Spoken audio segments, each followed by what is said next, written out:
All right, welcome back, listeners. Today we're talking about, well, actually, we already talked about the Dresden Files. Sorry, Texas Blade. I see you in the comments, fellow Dresden lover. Go Texas. All right, so Sanderson news. Sanderson news, most boring book ever came out. Total snooze fest. It is literally the most boring book ever. I would highly recommend. I have not read it yet. I'm gonna wait till Nexus. Pick it up there. I think it's a total of 12 sentences, so you're not going to Is have it a hard really? time finishing it. Yeah. It's a children's, it is Huh. Okay. it is It's a shorter story than I thought. I am starting to read by myself, or I am starting to understand words, That and is I a want to great look at gift for my pictures. nephew. Then. Do it. We're Cool. actually gonna get it for. I think we're gonna get it for my niece and nephew, Nice. because I think both of them would appreciate it for various Yeah. reasons. And my nephew's at the point where like he sees signs. He's like, I can read that word. Oh wow, Oh nice, yeah. nice. What other Sanderson? Kickstarter RPG, Cosmere RPG goes to backer kit soon.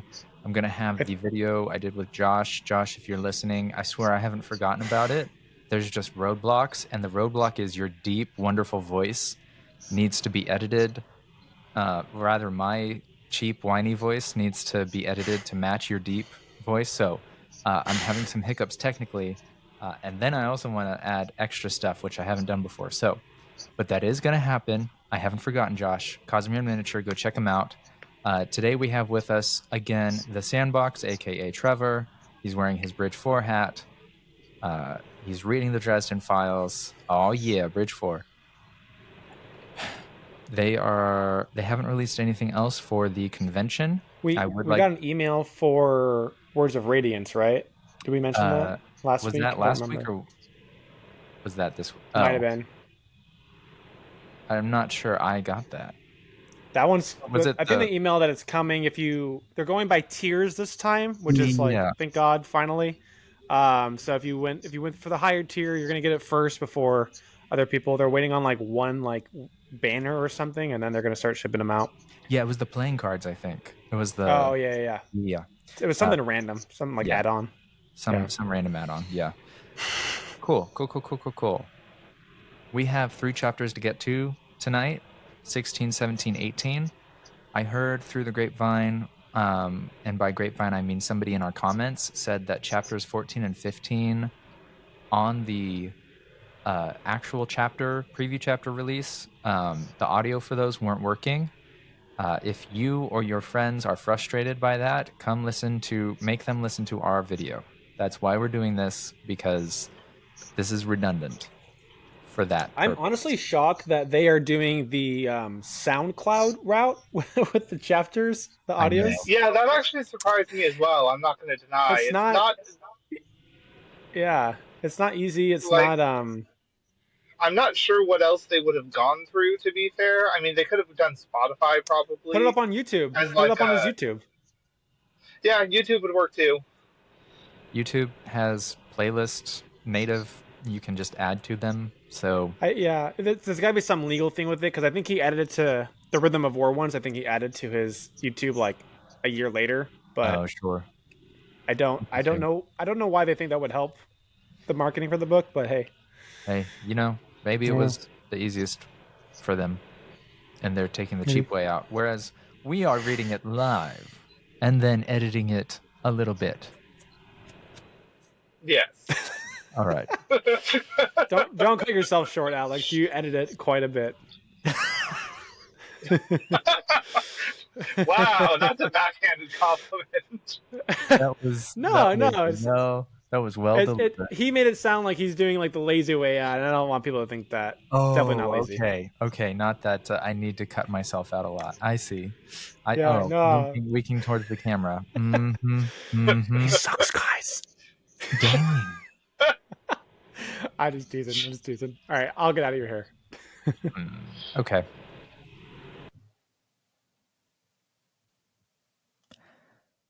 Chapter 16. Vague Promises and Hints. They had left behind family and hereditary home, something many would find unconscionable.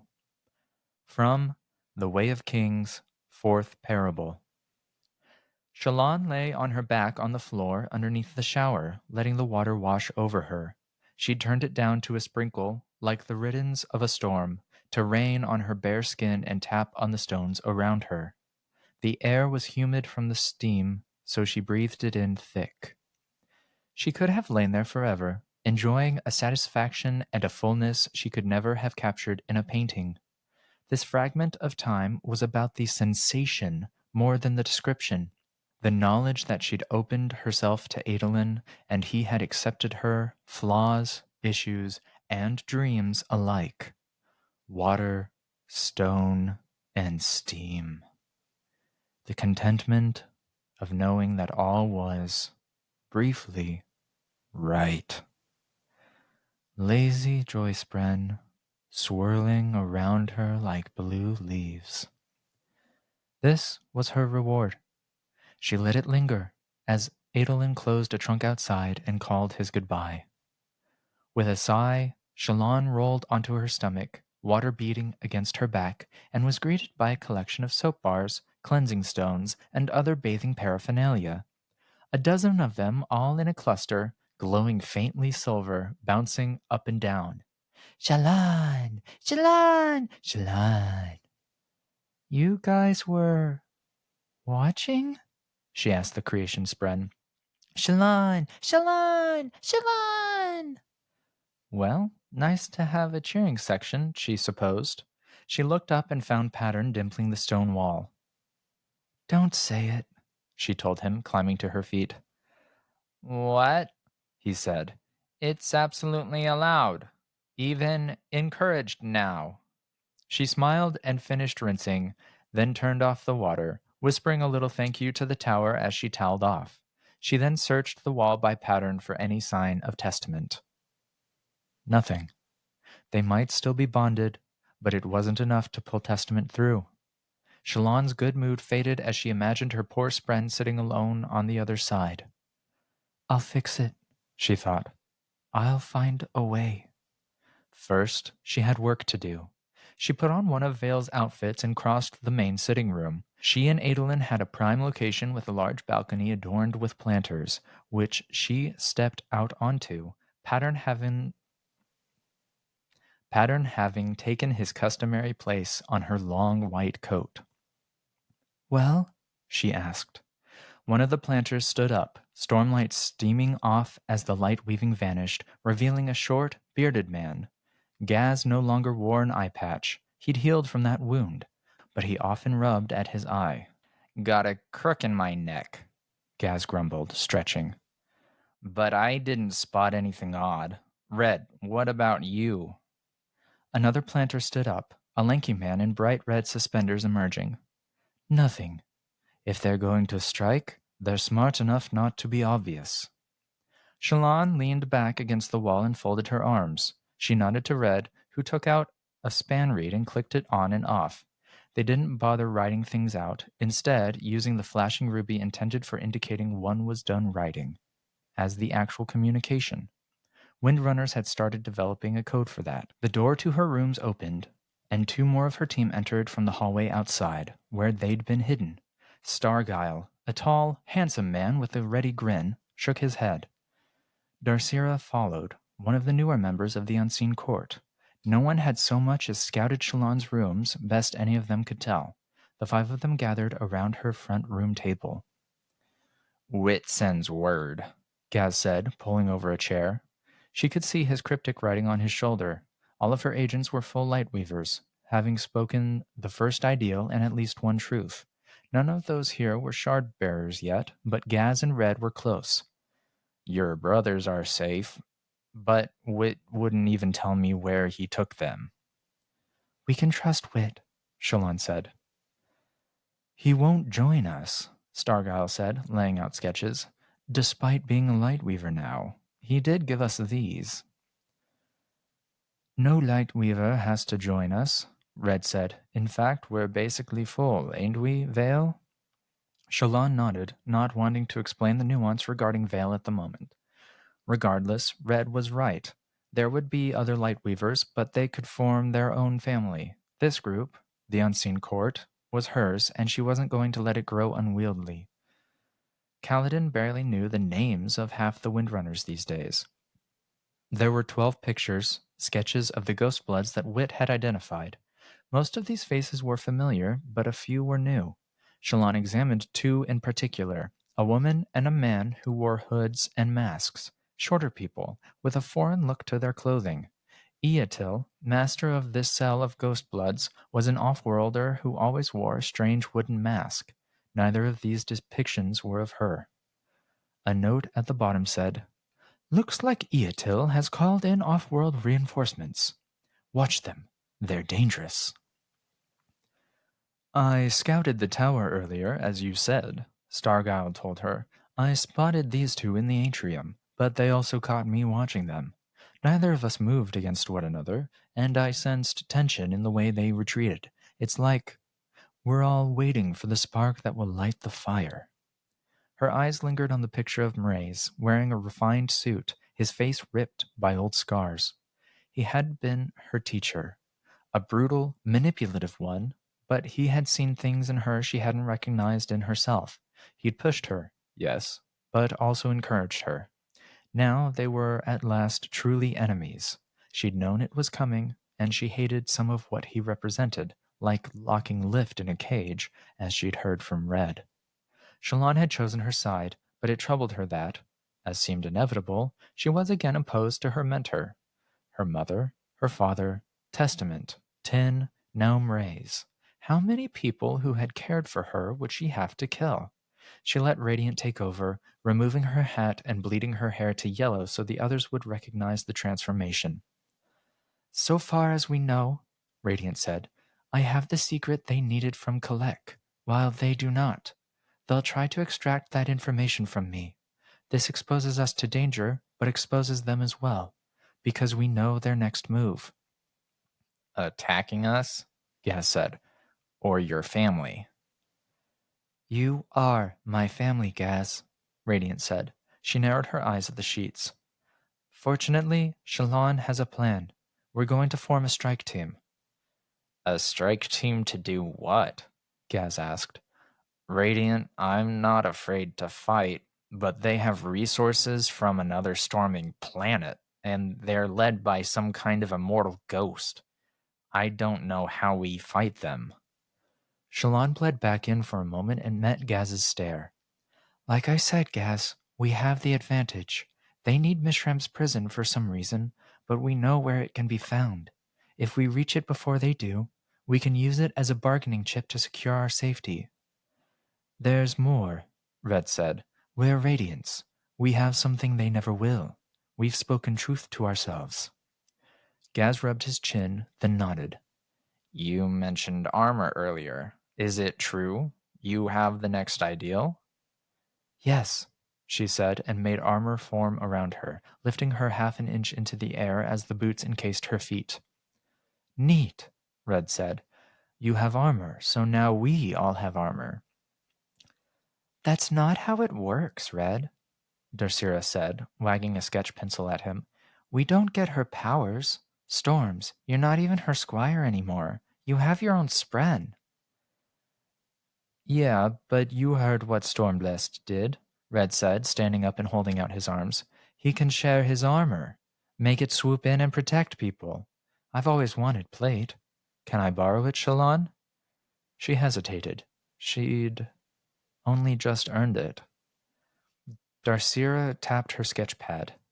"It would be good to know if that works, Brightness." "A reasonable point." Storming former Ardent and her scientific mind. "Fine," Shallan said. "How do I do it?" "It seems like it just kind of worked for Kaladin," Red said.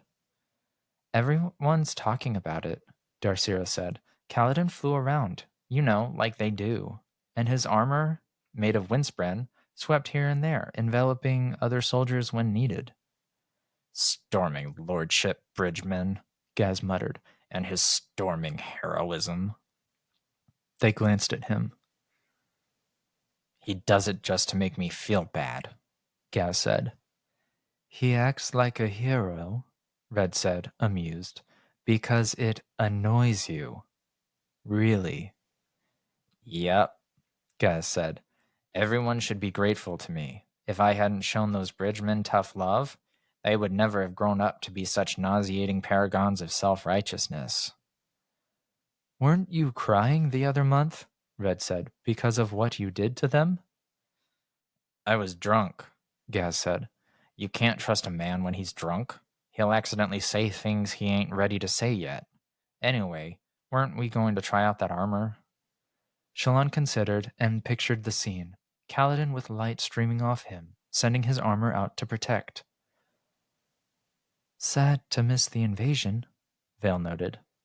By all accounts, it was awful, Shallan replied. Yeah, but how nifty would it have been to skulk around the tower while it was under enemy rule? Hearing her voice, even only in the back of Shallan's mind, was comforting. It had seemed, right when she'd reintegrated, that Vale would be gone completely, but what good would healing be if it meant losing part of herself, a part she loved, forever?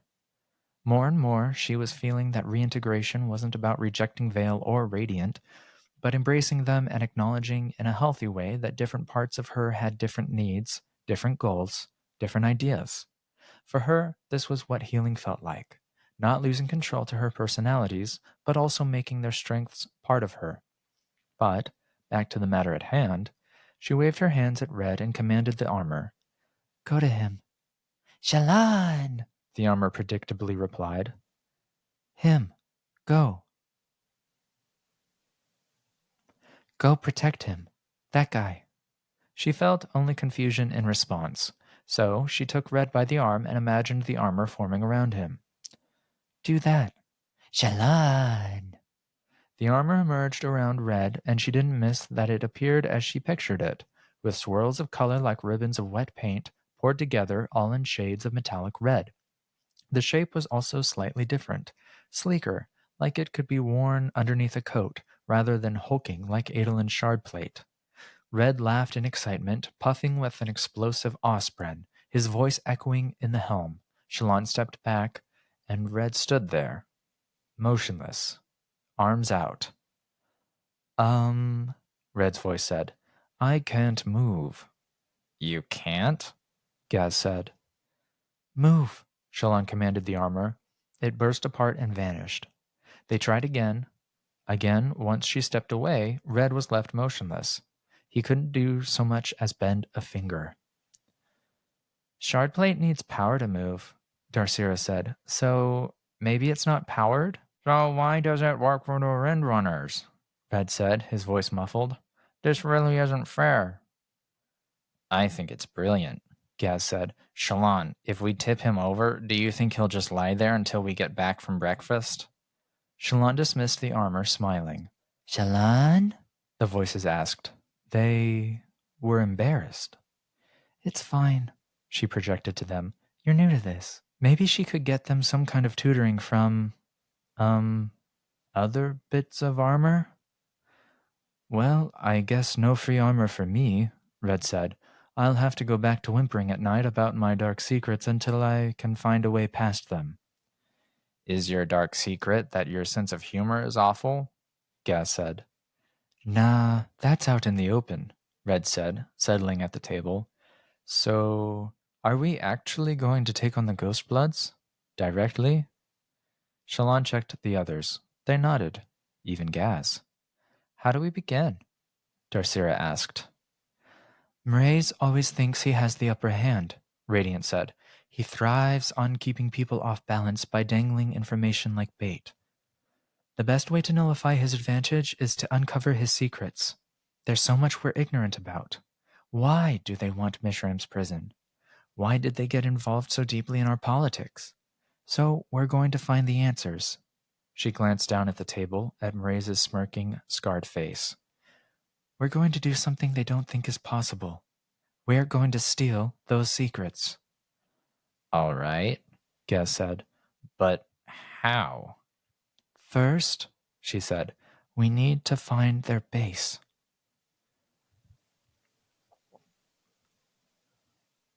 What are you doing here? Dalinar demanded as he caught up to the woman. The god. Damnation, this was her.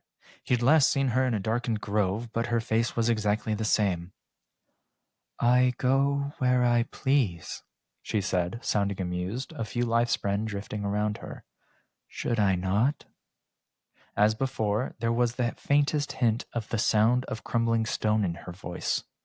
Her clothing looked as if she had grown the dress from delicate webs of something fine and earthy, and it in places merged back with her skin. Neither effect was as dramatic as it had been in the valley, perhaps to not draw attention, but he was shaken nonetheless. A fused trick? Could it? No, fused powers wouldn't work in the tower. This was cultivation. He stopped beside the middle railing, holding it for support. I remember you, he said. I know. You wrote it in your book. I take great pains to remain secret, Dalinar, and you just vomited it all up on a page. She shook her head. Are you here to help? He said. Can you tell me how to defeat Odium? Can I use my bondsmith powers? No, I cannot, she said. People passed on the balcony, bowing to him or saluting, but ignoring her, she, who was the greater of the two. Why not? He asked. Why not explain? Haven't you learned yet? You must find the answers yourself to respect their meaning. Pardon, he said, but that's a load of crem. If you give me the answers, I absolutely promise to respect them. She smiled. Have you wondered why you are a bondsmith? To unite them, he said. Yes, and what does that mean? Many things, depending on the interpretation, he replied. Then he sighed. Please, just give me an answer. She idled beside the railing, tapping it, gazing down at the people of Urithiru below. Have you ever known Odium to be frightened? Had he? Yes, once during a crash of transcendent power, a time when he'd sworn he'd heard Evie's voice and had become his own man, freed from the past.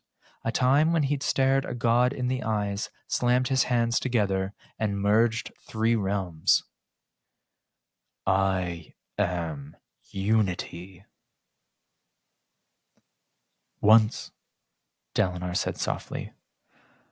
I have once as well, she said. One time, other than when you faced him. It is deep in the past. She idly held up her hand, lifespren swirling and playing around it. You need to take a journey, Dalinar Kholin. A dangerous one, but the path to defeating Odium is not through your powers alone. It is through understanding. You need to see the history of this world. Live it. Visions? He asked. Like I've seen before? Greater, she said. Where is honor? Dead. Tanavast, the vessel that once held honor, is dead, but the power remains. Somewhere. It's a conundrum that few scholars even know to ponder upon. None know what became of honor's power. Have you any guesses? It's the Spren, maybe, Dalinar said. Some say that honor was splintered by Odium when he killed Tanavast, as he did to others before, becoming the Spren, as the power of a god left alone will begin to think. She shook her head. But they're wrong. The Spren existed before Tanavast's death. The Spren existed before Tanavast's death. They are of him, but are not the core of his power. It still exists. She looked him in the eyes. It is the power and substance of the visions you were shown, starting years ago. It seeks for men to see their heritage as it searches for a new vessel to hold it. Wait, Dalinar said, a cold shock starting at the base of his skull and washing through him, making him grip the banister. Wait, what are you saying? That someone could... Honor's power needs a host, she said. Whether or not that is you, and whether or not that solves your problems, remains to be seen. However, I am here to tell you that years ago you started on a path and touched the power of honor each high storm when you saw a vision. The path to defeating odium is the same one you're walking. You simply need to see better, farther, and deeper into the past. Could you not fight him? I have my own battles, she said, turning to trail away. I cannot fight yours, but you now know where the power hides. Seek the spiritual realm, where gods dwell. You have the ability to get there, perhaps even the ability to return. There you will receive the final truths of the heralds, the radiance, and honor himself. Go and seek it, Dalinar Kholin, if you would finish this journey. She walked a short distance until darkness swallowed her, and she vanished in a pop of life-spren. Dalinar walked back to the others, who were surrounded by shock-spren. Without a word, he pointed upward. Sigil lashed him, and he went soaring, 2 windrunners joining him. Only when he was already in the air did he realize he'd left his bodyguard behind yet again. Well, Kalat could take the lift. The spiritual realm. The powers of gods. Stormfather, he thought as he soared higher. Did you sense that conversation? He felt a rumbling in the back of his mind. Confusion. Cultivation was here, Dalinar said, just now. What? The Stormfather said, suddenly present fully in Dalinar's mind, making the air warp nearby. Incredible. She almost never leaves her hiding place. You didn't sense her? She hides from odium, he sent, which means none of us can sense her either. She must have come to see what was happening with the sibling. Cultivation was ever fond of them. Cultivation told me, Dalinar said, that honor's power still exists in the spiritual realm, that it is the substance of the visions I've seen. She says I should seek answers there. The Stormfather rumbled softly, a dangerous kind of thunder, distant, but warning of imminent violence. Would you take that step, Dalinar? The Spren asked. Do you seek to lose yourself in the past? They reached the top floors of Urithiru. Dalinar, having done this dozens of times, knew to grab the railing and swing over into the staging room where the lifts arrived. He held to the railing until Sigil canceled his lashing, letting Dalinar settle to the ground. I seek only to protect my people, Dalinar thought. He gripped the banister, looking down hundreds of feet, a vertigo-inspiring sight. He'd felt as though he'd been standing at a precipice for years now, a single step from demise. Once, if he'd trembled before a battle, it had been with excitement. Now it was because of the daunting realization that everything rested upon him, by his design. If he lost this contest... I can see that you are nervous, the Stormfather said. Good. Confidence in a mortal should only go so far. What else did cultivation tell you? Just that the spiritual realm has answers, Dalinar said, that I can get there with my powers, that I should seek the truths of history and of honor. The Stormfather rumbled, sounding annoyed by this. What? Dalinar asked. I've shown you what you need, he replied. Too much more is dangerous. Wait, Dalinar thought, there's more? Could I see how the heralds were chosen?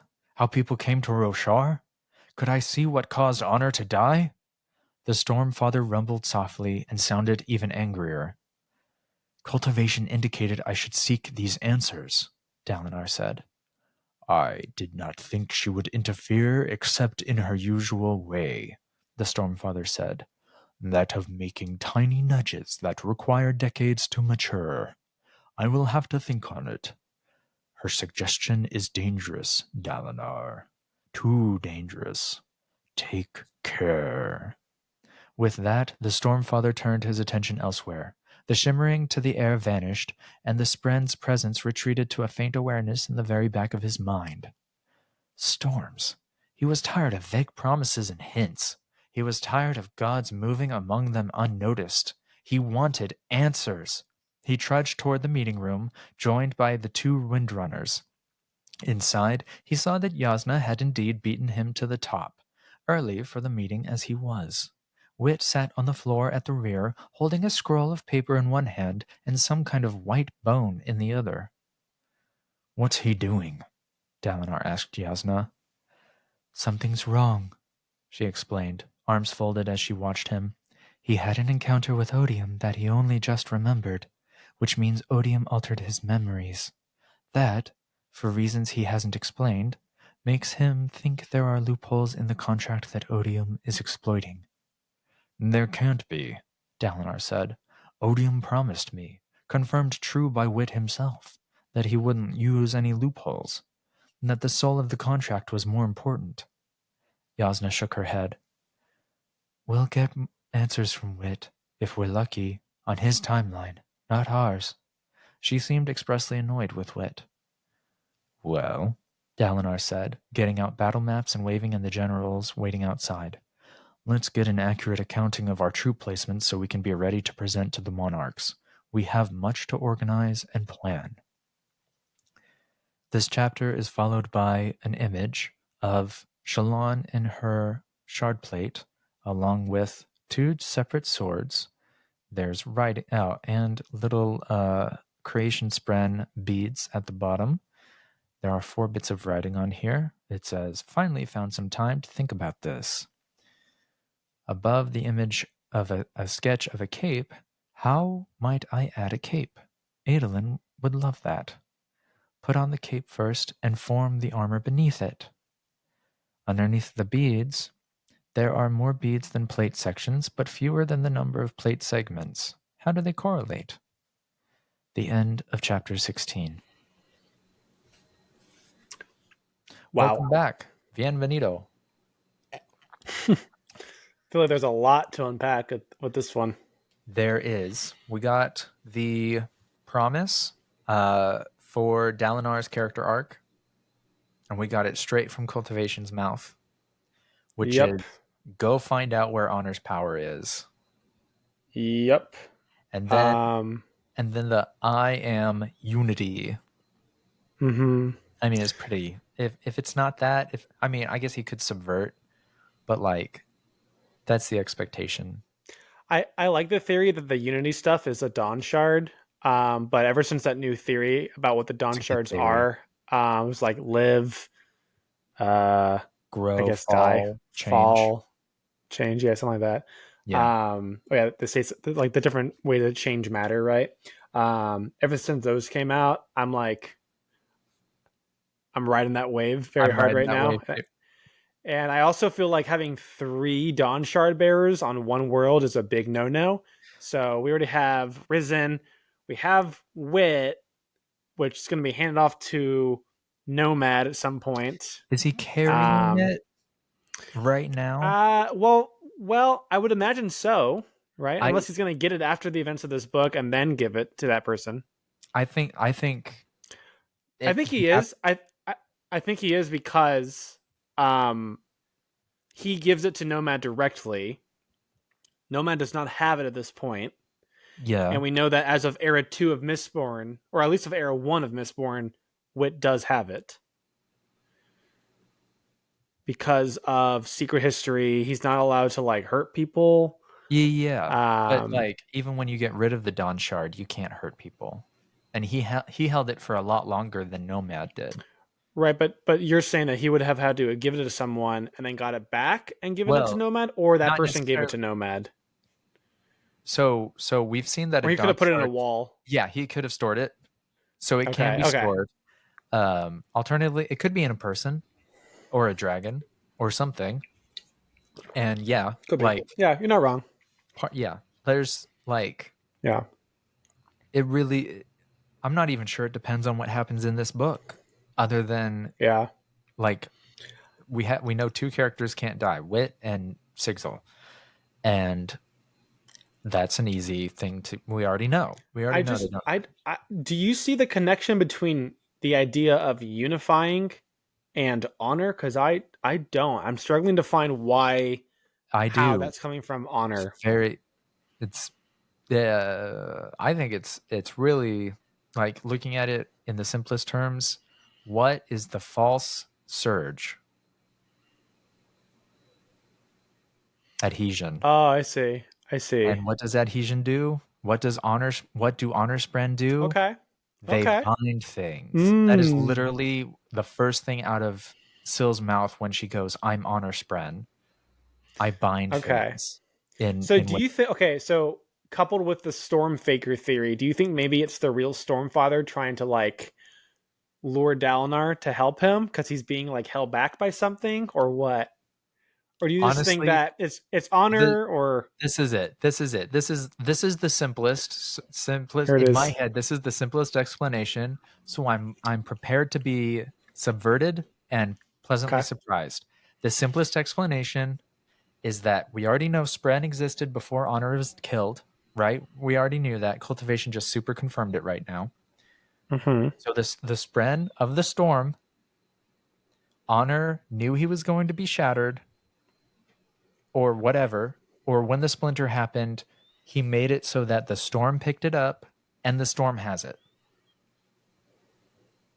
Okay. The Storm has the splinter of Honor. Dalinar is going to figure that out by going into the past and seeing it happen, and then he's going to go, Stormfather, what the hell? And Stormfather's going to go, I didn't want to die. And then he'll give it up anyways. But the way he gives it up is that the Stormfather, losing Honor Splinter, will just become the normal Spren of the Storm. So still powerful, still really powerful, but not super intelligent. The Everstorm and the Wind are all going to combine to make a new storm. Because in the epigraphs of day one, it says the new storm. Oh, right. I keep forgetting about that. Could be the Everstorm. It could be talking about the Everstorm by itself, but it talks about how the Wind and the Heralds vanished. Yeah. And there's the new storm. I'm on board with that. Yeah. I don't think you're off base at all. That to me is the simplest explanation, which I am going to be happy if it's subverted. Do you think Stormlight will still exist on Roshar by the end of this book? I do think Stormlight will still exist on Roshar by the end of this book. Okay. I'm getting the feeling that Shallan. She I feel like the way that they talk about it here about her killing all her like previous like mentors, I feel like she's gonna beat the Ghostbloods here and either take over or not let everyone know that she took down Mraize and Eotil and whatever, and she's going to like kind of keep going up the ladder. Like she's the ultimate Karen. She's just going up like, who's your next boss? Like she's just going to go up the ladder all the way to Thydakar and confront him. And that could be why she maybe goes off world and we don't need to kill Adolin and have her like, because if you kill Adolin, then she has like even more motivation to go off world. But I feel like you do this route and you don't have to kill my sweet golden retriever prince. Wait, hold on. You said the word retriever. Somebody commented in our last video, do all Americans say retriever wrong? How else do you say retriever? Retriever? I don't know. I said that my wife calls me the golden retriever. Right. That makes sense. My name's Trevor, for those who don't know, but I don't know how else you would say retriever.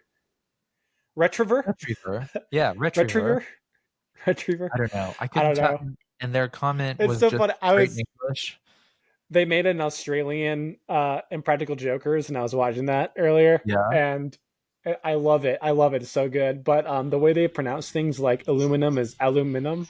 And just like random stuff like that. It's just people pronounce words differently. And it's hilarious. It's that's true. Is what it is. But I don't know how else they would say retriever. I don't know.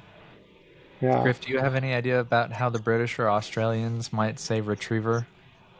Apparently, all Americans say retriever wrong. I don't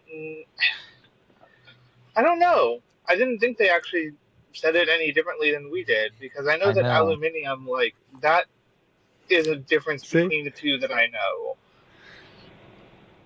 Between aluminum and aluminium. But, like, I didn't know that retriever had a different pronunciation. The dictionary just says retriever. I don't know. Anyways, because we have 2 more chapters to do, I just want to call out that we were talking about this, like, I don't know if it was last week or a couple weeks before, but I had said that I would really like the, like, lesser spren, but like the armor spren to have their own little, not a power, but just their own little advantage. You know, getting to the 4th ideal is very hard. It's not very common. Absolutely. And, like, obviously getting radiant armor is sick. You know, you just summon armor, but, like, getting just a little bit, something little extra that is varying with the orders, I think is a really cool idea that I would see Sanderson doing. And we didn't get confirmation for it, but it seems like Sanderson is still teasing, like, no, we're on the right track with that theory. That wind spren are very easy, like, to just throw onto people. It's with the Windrunner order, like, they are to protect people, so they're going to do that. Light Weavers, we haven't seen it here yet, but I'm still thinking that maybe she will be able to use the creation spren to create different things, and, like, maybe put them on to Red and, like, make him look like a statue, or put them on herself and make her look like Maraise or something without the need of Stormlight. That's a huge advantage, because that just makes a Lightweaver even better able to be a spy, which is kind of their role. I definitely agree. Spiel over. Could be active camouflage, something like that. Something easier to... Yeah, and I was thinking about it earlier, like, what would the other spren do? And, like, I don't know what the other armor spren for, like, other orders are off the top of my head. Maybe a couple, but, like, Dustbringers, maybe they have... For Else Colors, it's Logic spren. It's Logic spren, yeah. Dustbringers, I don't know if we know. Maybe it's, like, Decay spren or something. Probably. But I had the image of, like, that scene from Monsters, Inc., where that orange monster has, like, a sock on their back. And they're like, Code Red. They take the sock off, they put it on the ground, and they get that dome, and they just, like, incinerate it. That's what I see Dustbringer do. Like, oh, I'll just incinerate this guy. Spren, cover that guy. Boom. Oh my god, that's terrifying. Yeah. I also know that Skybreakers have Gravitation spren for their armor spren. Yes. Gravitation spren. They might be able to do gravity. That'd be cool. Do gravity stuff. Is it? They may be able to lock people in place. That would be cool. It's like that scene from Despicable Me, just another animation for no reason, where the minion just, like, floats and never stops. Just, like, put the armor on someone, like, all right, see ya. I mean, that is Death's MO. It's, like, the most, like, in particular kills that just they get me. I don't know. Wow. Do you know, it took me until today, and I've been reading Stormlight for, like, more than 3 years now. It took me to today to understand that the character Stargyle was named after Steve Argyle, the artist. Oh, really? Oh, that makes sense. Okay. That makes sense, right? Yeah. Steve Argyle, Stargyle? Yeah, Argyle. I just thought, honestly, I thought it was a dumb name for a while. And I was like, what is that? I thought it was cool. Stargyle? I don't know. Sick. Because it reminds me of I'm naming my son Stargyle. Are you not naming your son Stargyle? No. You're not naming your son Stargyle. What's wrong with you, Alex? Not. But now that, I know. I thought, well, it sounded like Argyle, which is like a pattern of on socks. And like, what's going on? Now that I understand it, it's really cool. So, anyways, I'm gonna take my Frugal Wizards to the con to get it signed by Steve Argyle, because he did the art for Frugal that's a good idea. Yeah. Oh, nice. Yeah. Should have done it last year, but I didn't. I might copy you. Yeah. I don't know which other ones he did. Anyways. Okay, so, I mean, the cultivation talk is like, I feel like it's a lot of nothing, but also, like, it's deceptive because it's just confirming a lot of theories by a lot of fans. Yes. One of them we've talked about time and time again here. We've been playing with the notion that Honor, the Shard, didn't die, just the vessel, and we got confirmation for that here. Unless she's lying, which is, like, kind of 50-50, but I don't think she's. I think she's understanding the danger that she put everybody in by raising Taravangian. Yeah, super nice of her to indulge Dalinar with that information that the shard of Odium has changed vessels. Yeah. Yep. Super helpful cultivation. Thanks a lot. Very nice. Yeah, very nice. Yeah. But we have Dalinar's promise. Yeah. Oop, I keep hitting my screen. What else? We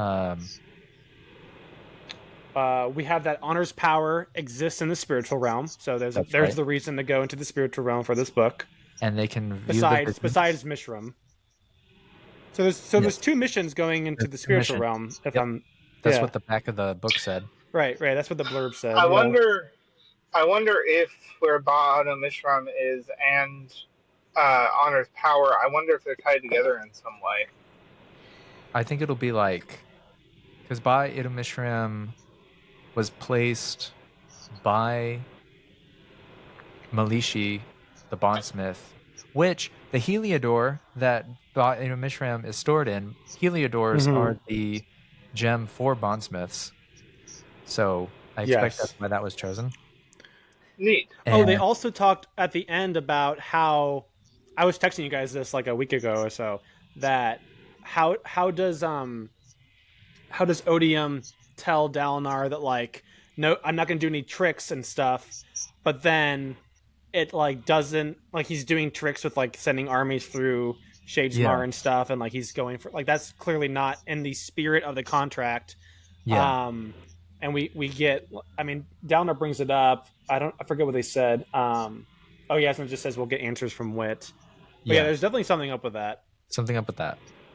Probably just because it changed hands, but yeah, I don't know. Yeah, I think both spiritual realm journeys are going to have to do with something going into the past, but I think Shallan's journey is going to stop sooner going into the past than Dalinar's, and then it's going to turn into something else, which, I mean, I expect that they'll hide it in a vision. That would be cool, right? Like the actual vision of Ba'ada Mishram like destroying the world.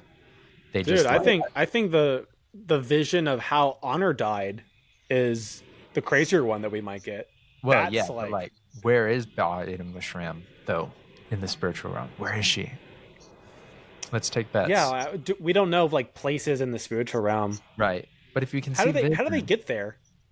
The bondsmiths open a perpendicularity. Perpendicularity. But like, if they step into it, they go into Shadesmar, so it's probably something like you have to go with just your soul. I don't know. Yeah, you have to feel it. We'll find you just gotta feel it down there. You have to have a pure soul. Oh god. Yeah. Literally none of them.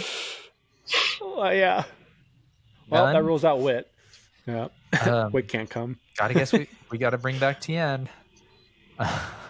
I'm still waiting for like the Renarin stuff, like because we know that he's going with Shallan and R'lain. R'lain gets does Renarin get a point of view chapter in day 2? I think Renarin. Yeah, he does. Yeah. Cool. So why would Shallan go with R'lain and Renarin? The only thing I can think of is because they have corrupted Spren. Yep. Maybe they're helpful in some way. I don't know. They can see maybe because they can see the future. Yeah. So they might be able to manipulate that better. Like their Spren might be able to manipulate using Odium Urge. Maybe they can like see it a little bit better somehow. Yeah. And then also like healing. And also, I don't know. Healing and you don't need more light weaving, but we haven't really seen what a Truth Watcher light weaving looks like yet, right? No.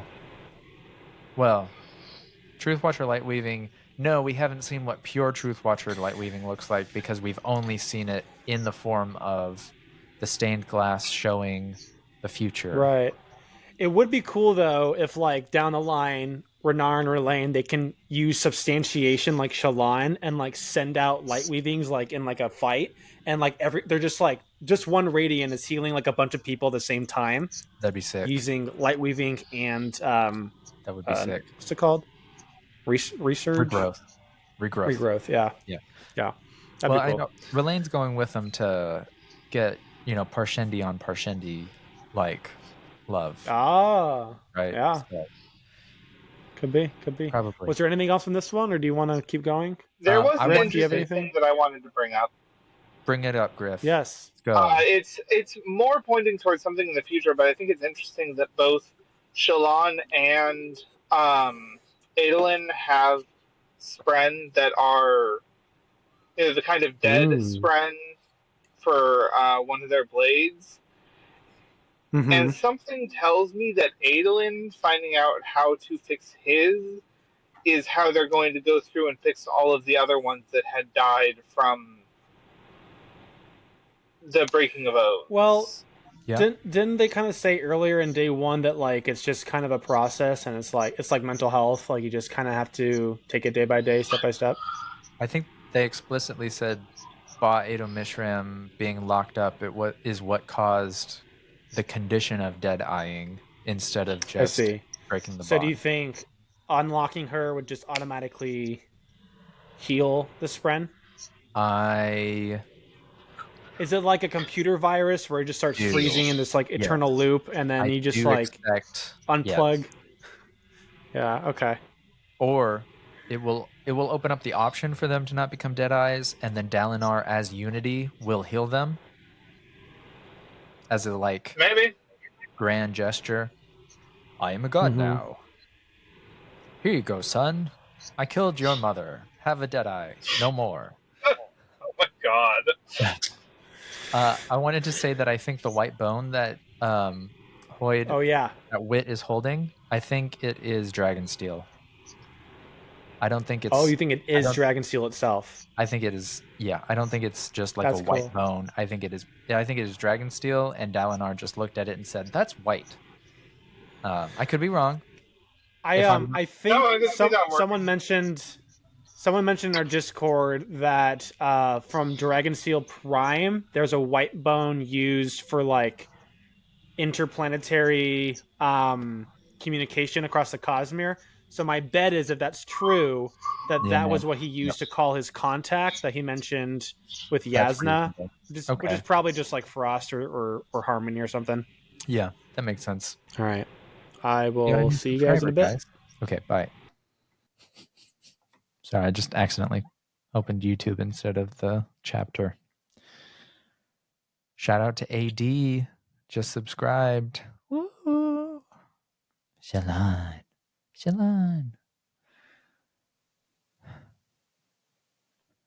Chapter 17. A Tough Kind of Love. What I learned from their glyphs, scribbled in dust, trembled my soul. It was because of me and the stories they'd heard of my teachings that they had left. From The Way of Kings, 4th Parable. The first signs of light shone through the atrium as Adolin walked to the lifts. After his time with Shallan, he'd made a detour to check on Gallant, and would arrive at the meeting right on schedule. Many common people were being forced to wait in line for lifts until the monarchs had gathered. He spotted someone unexpected among them. Kalat? He asked, noting the Cobalt guardsman. Adolin, Kalat said, looking embarrassed. He was light-eyed, with yellow-green eyes. Former Windrunner squire. Many squires had to wait months to get Spren, which were in short supply, but most were happy to do so. He didn't know why Kalat had given up and left before getting one. You all right? Adolin asked him. Fine. Your father just managed to give me the slip again. Adolin groaned softly. I thought he was getting better at bringing his guards. I don't think he did it intentionally. He simply got distracted. Kalat gave a shrug. I'll talk to him, Adolin said. Please don't, Adolin. Bodyguards are nothing more than a bother for him these days. Just... Kalat took a deep breath. Don't worry about me. I'll find my way up once the important people are taken care of. Nah, you're coming with me, Adolin said, pulling him out of the line. Adolin spotted a lift being loaded with a group of figures in colorful Azish clothing, soldiers keeping everyone else at a safe distance. Adolin gave a shout and ran for the lift, towing Kalat behind him. Before the attendants could close the gate, the Emperor himself, swathed in thick robes and wearing a headdress several feet wide, raised his hand, pausing them. Adolin and Kalat hopped onto the lift, and Adolin nodded to the Emperor in thanks. It was crowded full of Azish dignitaries. Wherever Emperor Yanagon went, he had to bring viziers, servants, functionaries, servants to the functionaries. The lift started creeping up the wall of the atrium. Then it picked up speed. Within seconds, they were going so fast that Adolin felt the wind of it, something that had never happened before the tower's awakening. At this rate, the ride to the top would barely take a few minutes. "High Prince Adolin," Yanagon said from the center of his retinue, "might I have a word?" Nearby, several of the viziers glanced at one another, though none said anything. The young emperor wasn't technically supposed to speak to anyone beneath him, but he and Adolin had interacted on and off during the years since the Battle of Thalen Field. Yanagon had started talking to Adolin directly. "Your Excellency?" Adolin said, stepping closer as several guards reluctantly made space for him. "You saw the armies advancing on my homeland," Yanagon said. "The report is that they are vast?" "It's a pretty decent invasion force," Adolin admitted. "Maybe 15 or 20,000. "We have a fraction of that in the capital," Yanagon said. "Most of our armies are out on campaign." He shook his head, seated in his chair amid them all. They carried a seat for him wherever he went, and sometimes they carried him upon it. "We thought we'd be safe after driving the enemy back in a mule. Even with the contest, will it ever end?" "I wish I knew, Your Excellency."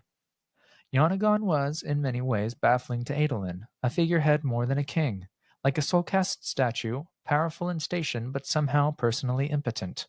Yasna thought this was a good thing. Adolin had tried to follow her explanations why.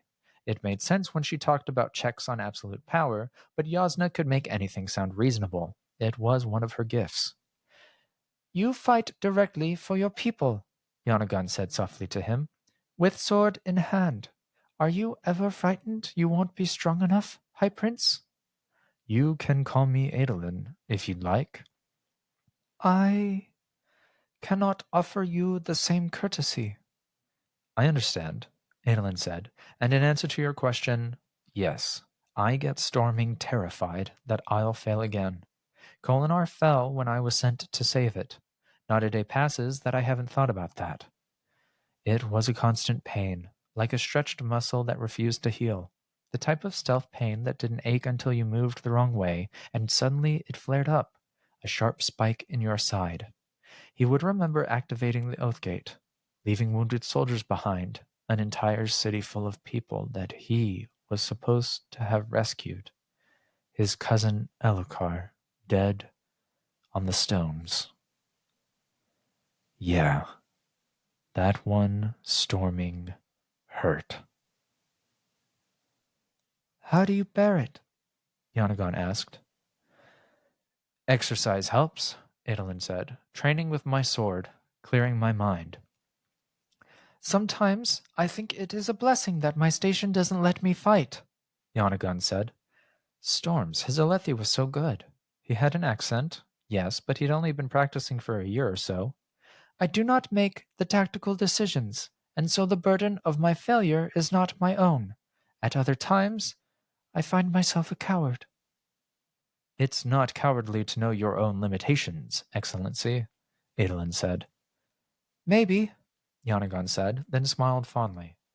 "Do you know my background, Adolin?" "I believe you were a Dark Eyes, or whatever you call it, before your elevation." "A commoner, yes," he said. "A thief, and not a very good one at that." More side glances from the viziers. Nora, their foremost, stepped closer. "Pardon, Excellency and Highness, but that is the path Yezir put you upon, and is how you were to be manifest to us via miracle." "That doesn't change what I was, Nora." "Yes, Excellency," she said, "but dwelling on what you were, instead of what you are, never gets a person far." Adolin nodded. He could never have lived with so many attendants, but Nora, she was at least thoughtful. "I mention it," Yanagon said, not to dwell upon it, but to remember a time when I was commonly put into dangerous situations.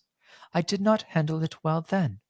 I often wonder, how would I handle it now? He looked to Nora, and Adolin saw in him the man, not the youth.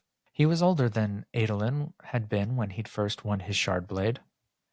This fellow, Adolin thought, needs a good session training with the sword. It wasn't Adolin's place to say so, not here. So he held his tongue as the lift reached the top and they stepped out. It was time to decide how they were going to face this threat. Radiant leaned back against the wall of the lift atrium's ground floor. Courtesy of Shalon's light weaving, she wore the face of a creme scraper.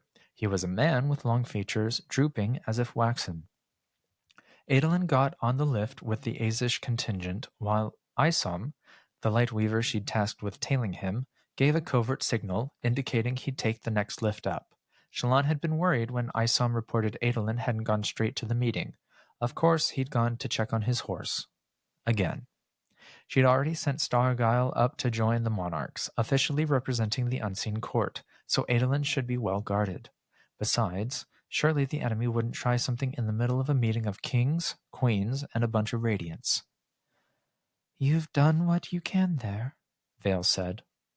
Now her plans depended on one of her lightweavers being able to tail a ghost blood to their current hideout.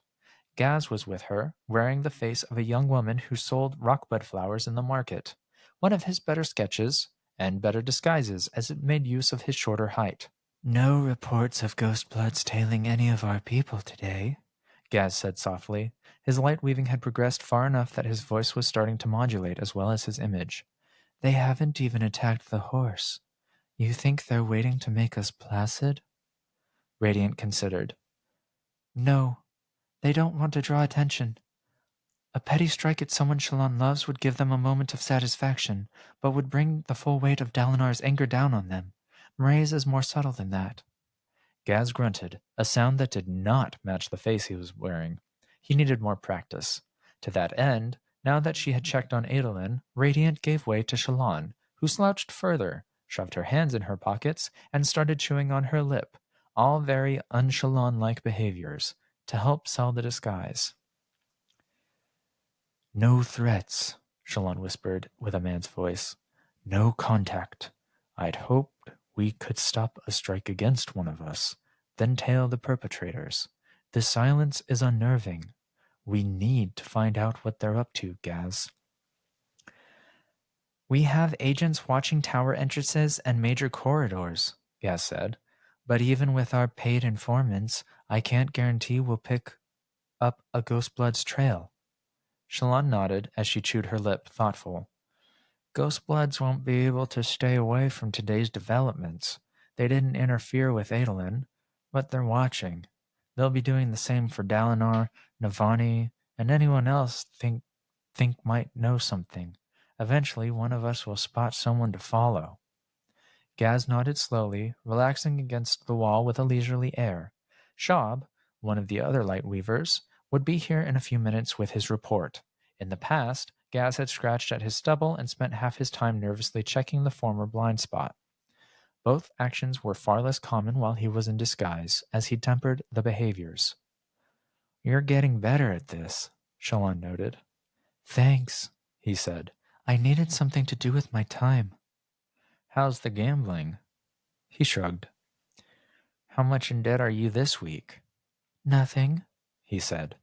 That's an improvement. Only because I managed to stay awake completely, he said. That advice you gave about giving myself a budget and only losing that much? Yes, she said, eager. It was storming useless, he said. Sorry. If I start gambling, I stop caring, he said. That's always been the problem. It's why I wound up in the bridge cruise, under the thumb of a pair of petty light-eyes. It's why I ended up deserting. No budget will work for me. Just gotta do something else. Is that difficult? She asked, thinking of her brother who had the same problem. Maybe what worked for Gaz would help Yushu. Yeah, I used to spend all my days planning how to score, he said. Strategies, most of them useless. I'd build up in my mind how each play would be one gust in what became a storm of winnings, digging me out of my problems. Each win felt good, like I was taking a step toward being worth something. Disgust spread, like orange corkscrews drilling downward, appeared around him as he continued. It's not the gambling itself that got me. It's that I built up how it would feel to win, only to come crashing down each time, leaving me feeling like I'd missed out on something I was owed. That made me dull to everything else, till I was a man without a heart, sending boys off to die each day on those bridge runs. And then I found you all, he said. People who care about me. And the power of being loved, Shalon said softly, a smile rising on her lips, gave you the strength to resist. What? He belted out a laugh, half his voice, half that of his illusion. What kind of storm and cram is that? The power of being loved? Ha! No, Stargyle and Red went to every gambling den in the whole storming tower and threatened the folks that run them. Said if anyone let me in, Stargyle would rip their toenails off and wear them as a necklace. When I came by, the staff wouldn't even talk to me. Well, she said, that is the power of being loved. Simply, a different hue. A tough kind of love. A toe-of kind of love. He looked at her. Toe, she said. For feet? Toenails? He just kept staring at her. Hey, I'm out of practice, she said. There was this whole thing with another personality almost manifesting, and it didn't leave me time for witticisms. Anyway, remind me to send Red and Stargyle a thank you note. Stormin' fools, Gaz grumbled. But it worked. After a while, my mind found other ways to spend its time. The work we do, that's got more of a real thrill to it. The plans, the watching, the tailing. Now the strategies I think of are actually accomplishing something. He checked his belt, where one of the span reeds was blinking. Damnation! That's Shab. He spotted a ghost blood. You are right. I always am. She paused. Except with gambling advice. And jokes. My jokes are incredible. They might need to be honed a little, but well, even a dull knife can kill someone. He ran his hand through his fake hair. That explains so much. It does? If you push hard enough with a dull knife, it can still be painful.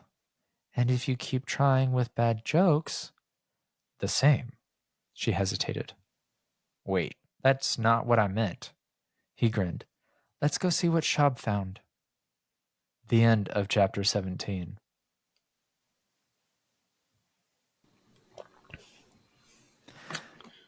All right. That was discombobulating.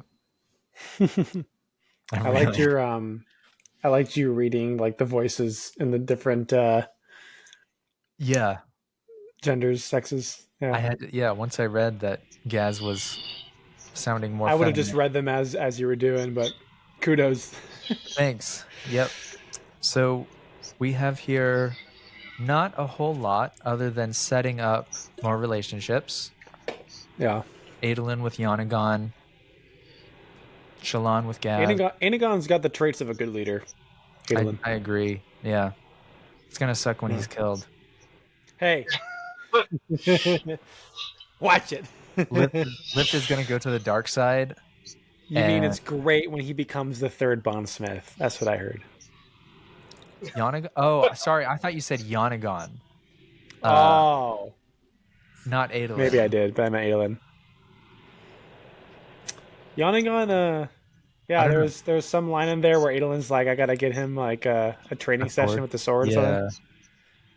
Yeah, I'll be interested to see where that goes, if anywhere. But I think that we're going to see Adolin developing a much deeper connection to Yanagon. Yep, that's what the back of the. He seems like such a character to write off, like just a tertiary character. Like, I don't know. Yeah, well, I mean, he might be as important in the back half as Lift, maybe. He might be. Yeah. He could be the Rock of Book 6. I don't know. No? Yeah. If he were to become a Knight Radiant, which order do you think he would bond, or he would swear? Probably Will Shaper. Will Shaper if the Spren warm up to humans. I feel like that's where Adolin and him kind of connect, is because Adolin wants that freedom of his life. Yanagon also kind of wants it, but he's now the king and like doesn't have freedom. Yeah, could be. Yeah, I was thinking Will Shaper too. Will Shaper, maybe Edge Dancer as well, because he wants to like kind of look out for other people. What we're actually going to see is the invasion force is going to come through in Azamir, and Yanagon is going to go full Dustbringer, and we're gonna he's gonna swear 4 oaths right after. Right away. No need for character progression. Just speed run the Dustbringer all the way to the 4th ideal. And he uses only his armor strand, just obliterates one by one. Absolutely. Yep. There you go. All 20,000 of the invasion. That's terrible. And Adolin just kind of stands there and claps.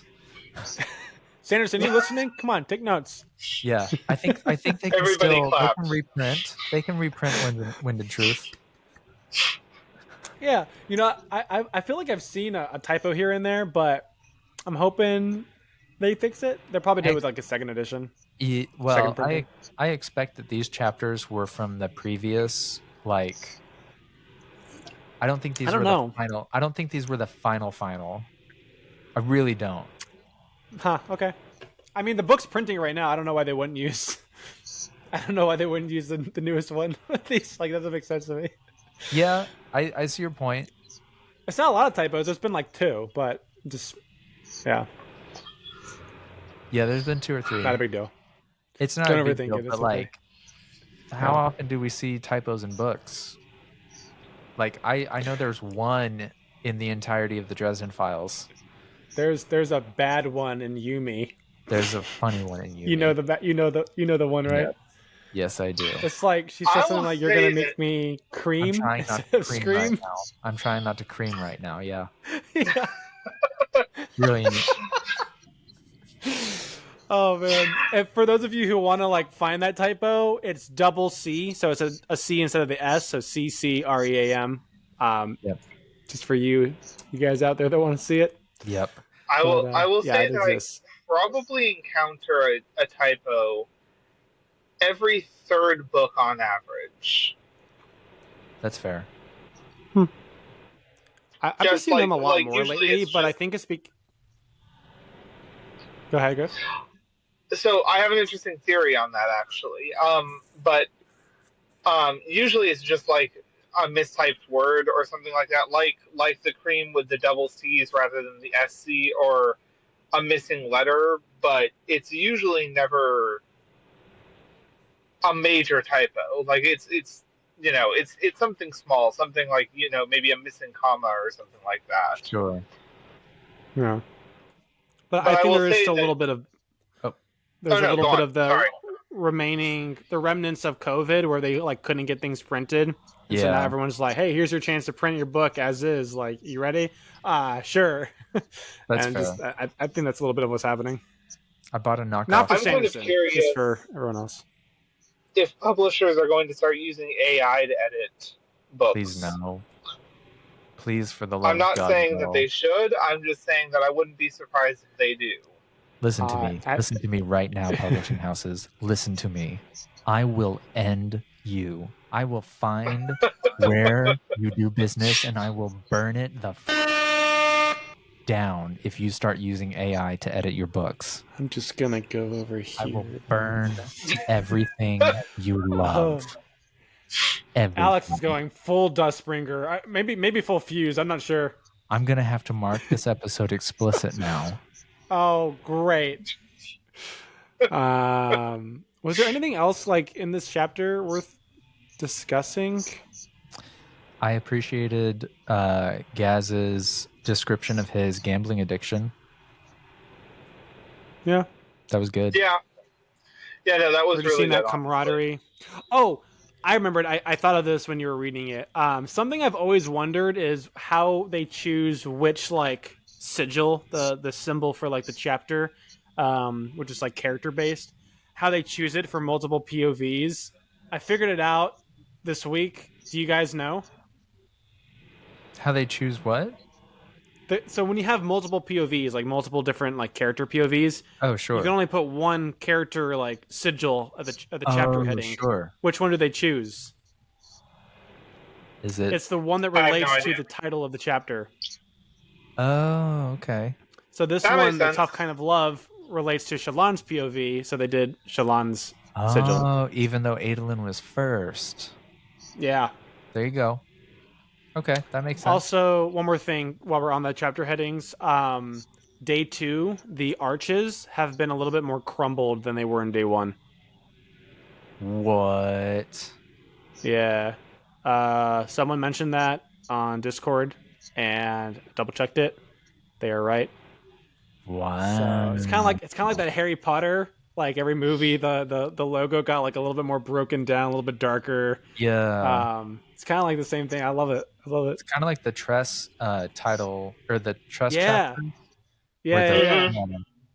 Well, those grew, right? Those like grew. Yeah. But there was a change every chapter. Yeah, I like it. I think it's cool. That's cool. That's cool. If you'll bear with me for just a second. No. You have a bear with you? I'm pretty sure there's a stuffed one over there somewhere. Just pursued by bear. Just give me a second teddy bear? Of quiet. Yeah. 1. Okay, I'm gonna go edit that back to I'm gonna bleep myself out later. Nice. Thanks. I've done it before and I'll do it again, but I will burn everything. Oh my god. Everything. Listen to me, publishing houses. I will make it my life's purpose. This is Alice's villain origin story. My life's purpose. Okay. Oh, I have another note here because this was such a short chapter. This has nothing to do with the chapter we just read, but it's something that somehow my mind was sparked on. I think last week or the week before, we were talking about something that Dalinar saw in the perpendicularity in Rhythm of War early on during the what was it called? The floating bridge thing. What's that called? Bridge 4, the fourth bridge. No, not. Is it the fourth bridge? Okay, the fourth bridge. Is it really? Oh, that's okay. Yeah. So the fourth bridge. There's that part with like the bridge 4 in it.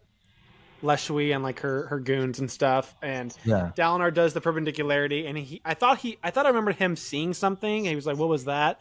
It was Navani. And so she and Rushu did like another like experiment. I had to go back and find it. Navani had heard something, and when I went back at first, I was like, "Oh, okay." So it's probably just something to do with the tones and stuff because Odium changed, or no, that was before Odium changed. So I think it was just I thought it was just priming us for like the tones and the rhythms and stuff for the Rhythm of War book, which is a very sciencey book. Sure. But now I'm starting to wonder if it was something to do with honor from the spiritual realm. And I mention this because I could see the subversion that it's not Dalinar who takes it up, but maybe someone that goes with them. And if Navani goes with them, another bondsmith, they have that connection to honor. I could see it happening. Crazy tinfoil hat theory for the day, but there you go. I've got some aluminum you can use for your hat. It's aluminium, okay? Here, there you go. Take it and then just kind of.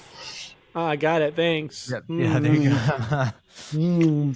Brilliant. Yeah, I don't think Navani is going to be the one to take up honor. It's an interesting theory, but I still think it's.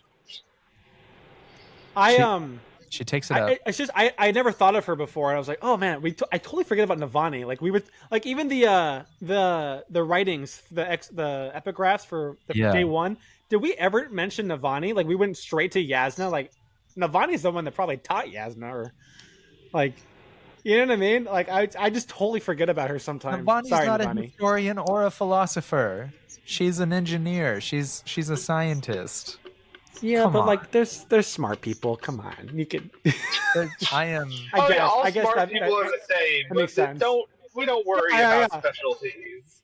They're just all smart people. Exactly. When we play the Cosmere RPG, I'm just going to be a generic smart guy. You know, come on. You're right. I keep forgetting about the scholar historian thing. Yep. Historian and philosopher. Somebody made an impassioned plea in our comments that it was Sigil. They did a pretty good job of saying Sigil is important. Sigil knows how to write. Sigil could be considered this, that, the other. Who were you? You DJ Red 52. Shout out to you.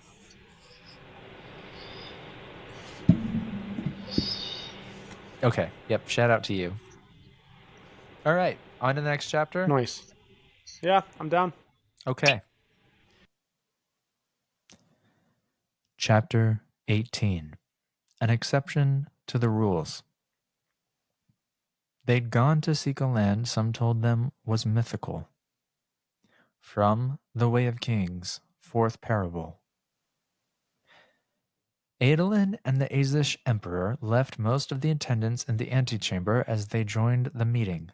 By tradition, Yanagon picked up his own seat and carried it in, and Adolin did the same, grabbing one from outside. Navani and Dalinar liked the symbolism.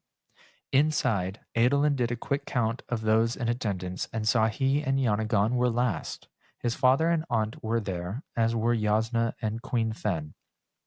A few radiant representatives, including Sigil for the Windrunners and Stargyle for the Lightweavers, were placing their seats. There were also a couple of lesser kings, or primes, as they called them, from the Azish Empire.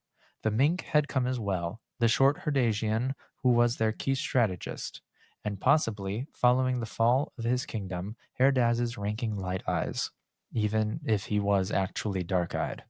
The meeting was rounded out by 3 other Alethi high princes, a group of scribes, and several generals and important leaders, like Prince Kamakal and Nora the Vizier. And of course there was Wit, sitting in the corner with a scroll across his lap.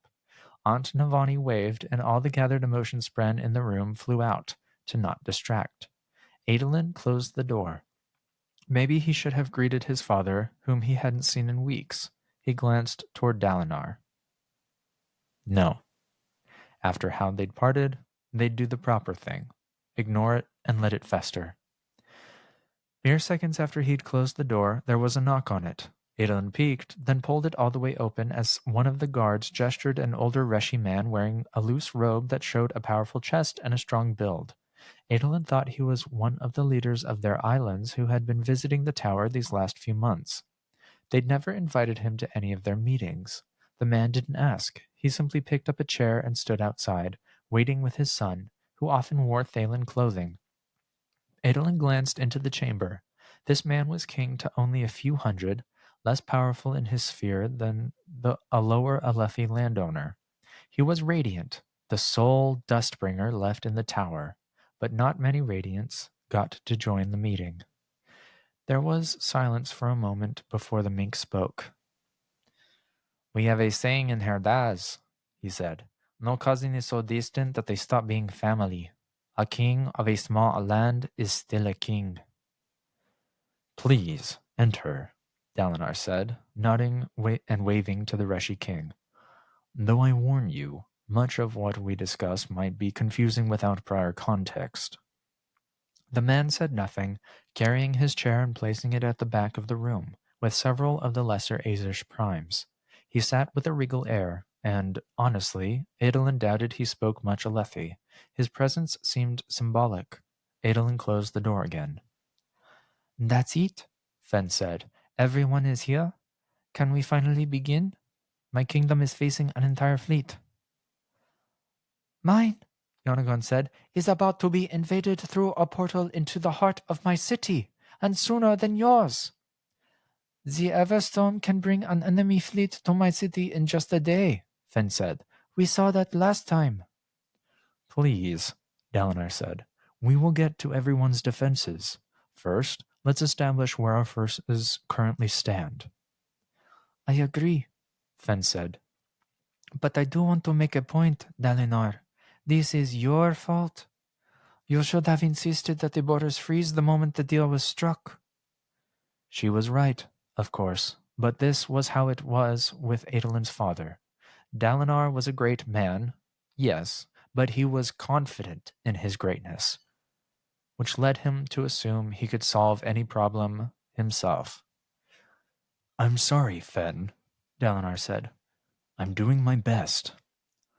Your best is going to see my kingdom conquered while you protect yours. You practically ensured war these 10 days. Silence. Eyes condemning. This is what you deserve, father, Adolin thought, feeling the room turn, like spears lowered at a captured enemy, against Dalinar. You always barrel forward, doing whatever you want. Consequences be storming damned, like you did years ago, killing my mother. And you never bothered to tell me. You did well, Dalinar Kholin, Yonagon said. We agreed to let you stand for us, and you found us a solution. Thank you. Adolin frowned, looking at the Azish Emperor. His homeland was facing invasion. Why was he so calm? Because of you, Yonagon continued, we have a chance. The enemy can be reborn again and again, but with the contest, peace is actually possible. I failed you in the short term, Dalinar said. Armies are coming for your homeland. As they were 3 days ago, Yonagon said, and the weeks before that. All that has changed is that you have ensured there is an end in sight. Yes, the contract could have been a little better, but I think every Azish person in this room can admit that even with important documents, you always miss something. Well, that is storming true, Sixel said, laughing. You're right, Yonagon, Fen said with a grumble. Dalinar, I was too harsh. We did agree to let you make the decision, and you did all you could. I shouldn't grouse about what could have been, but my homeland only just started to recover from the last attack. We merely need to hold out, Fen, Yonagon said, for 8 more days. Then we have peace. Storms. With that, the tone of the room changed again. Or perhaps Adolin hadn't been reading it correctly in the first place. People nodded. Fen sat up a little straighter, and Dalinar met Yonagon's eyes, then bowed his head in a sign of respect and thanks. When had the young emperor learned such maturity? Or perhaps Adolin should be wondering why he hadn't learned the same. Very well, Dalinar said. Let's discuss our positions. Stargile, you up to making a map with me? Yes, sir, the Lightweaver said. After the last few weeks of practice, I think I can manage it. Good, Dalinar said. We'll begin in a mool with... Holy hell, a voice said from the corner. Adolin frowned, trying to figure out those words and how they fit together. The group parted, revealing Wit sitting in the corner, holding that paper and what looked like a bone. It's not possible, Wit said, louder. Adolin glanced toward Yasna, who shook her head as confused as he was. I'm an idiot, Wit said. Wit? Dalinar asked. Are you? Wit leapt to his feet. I'm an absolute fool, the most awe-inspiring, spectacular example of idiocy this side of the Cosmere. So grand, I should be immortalized in song, the type that drunk men sing before they puke, mixing the rancid contents of their poisoned stomachs with my name. Wit, Dalinar said firmly, explain yourself. Well, that seemed like an invitation for mockery. Adolin braced himself, but when Wit spoke, his voice was serious. There are loopholes in this agreement, Wit explained. I'm sorry. I failed you all. I was supposed to shepherd the process of creating this contract. I could have seen exactly where these attacks would land if I'd been more keen-eyed. He said it solemnly, quietly. What could make Wit be so normal? How could you have guessed they'd strike at Thalen City? Fen asked. Because it's in this agreement, Wit said, blatant as my own nose. As you all know, Dalinar was forced a little off script in creating this 3 days ago. Odium insisted he couldn't accept the deal as presented, Dalinar said to the room, because he can no longer keep the fused imprisoned. Locking them away is no longer viable, Wit agreed. With the Oath Pact broken and the Everstorm in place, regardless, Dalinar going off script led to this situation, where the enemy has one last chance to grab lands. Which is why we've been expecting an attack on the borders in strategically valuable places, the Mink said, standing beside Dalinar. If they expand the size of Alethkar, for example, but then we win it back, well, their attack was wasted. So we assumed some encroachment from Yakaved on the Frostlands, or maybe another push into Emul or Tashik. Key is that Alethkar and Herdaz are ours forever if Dalinar wins. The Herdasian looked to Dalinar and nodded in respect. Adolin hadn't heard all of the details of the contract, but he'd been told that Dalinar had specifically singled out Herdaz for freedom, the mark of a promise kept. Dalinar nodded back. Adolin's father was standing, because of course he'd forgotten to bring his chair. Despite the grand philosophies he espoused, Dalinar was always an exception to the rules, even his own. Storms, Adolin thought, acknowledging the bitterness lacing his thoughts. I'm really letting this go too far. He knew it, but he couldn't stop it. The Mink is right, Dalinar said. Whatever happens, Odium keeps the lands that surrendered to him, such as Iri, Yakaved, and Marat. We keep whatever we hold when the deadline arrives. Strikes against Thalen City and Azamir are not completely outrageous, but they don't seem a smart choice. Why risk everything on capturing our strongholds when it's much more possible to grab land at the perimeter? Because, Wit whispered, if he takes the capitals, he gets the kingdoms. In their entirety. Wait, Yanagan said. What did you say? I realized earlier that I might have missed something, Wit said, so I sent a request to one of the best contract negotiators I know. Frost. Tall fellow. Big as a house, actually. Sharp teeth. Fondness for chastising me, which shows he has good judgment. He refused to help, as he insists he will not intervene. But his sister is as smart as he is, and she listened. I read her the contract, and she needed access to the Alethi legal code. That's what I've been doing these past hours. Reading her laws, talking her through it, asking for her explanations. And you did this? Right here? Navani asked. How? Wit held up the little bone as if that explained everything. The general idea is this. In Dalinar's negotiations, he argued for the return of Alethkar and Herdaz, entire kingdoms. Then he agreed to Odium's request. Odium can try for the entire kingdoms with his attacks. By Alethi law, this means that he has to capture their seat of power. So he throws everything he has at Azamir, Yanagon whispered. Because if he can take it, he claims the kingdom. That's what you're saying? Unfortunately, yes, Wit said. Oh, damnation, Adolin thought. The room fell silent. He promised me, Dalinar whispered, that there would be no taking advantage of loopholes, that he would hold to the spirit of the contest. You had to dig through the Alethi legal code for hours to find this? It sounds a lot like a loophole to me. Yes, Wit said, and that's why I'm an idiot. Not because I missed the intricacies of the legal code, but because this isn't something that Rays could ever do. It's not only against his nature, it's something he promised he would not do. Even without a formal covenant, a god cannot break the kind of promise without dire consequences. So what? Dalinar said. I'm missing something. As are we all, Wit said with a sigh. Odium is exploiting a loophole in your agreement. Rays wouldn't do that. Rays couldn't do that. So... He looked around the room, meeting their eyes. So we are not facing Rays. My old enemy must be dead, and someone else has taken up the shard of odium.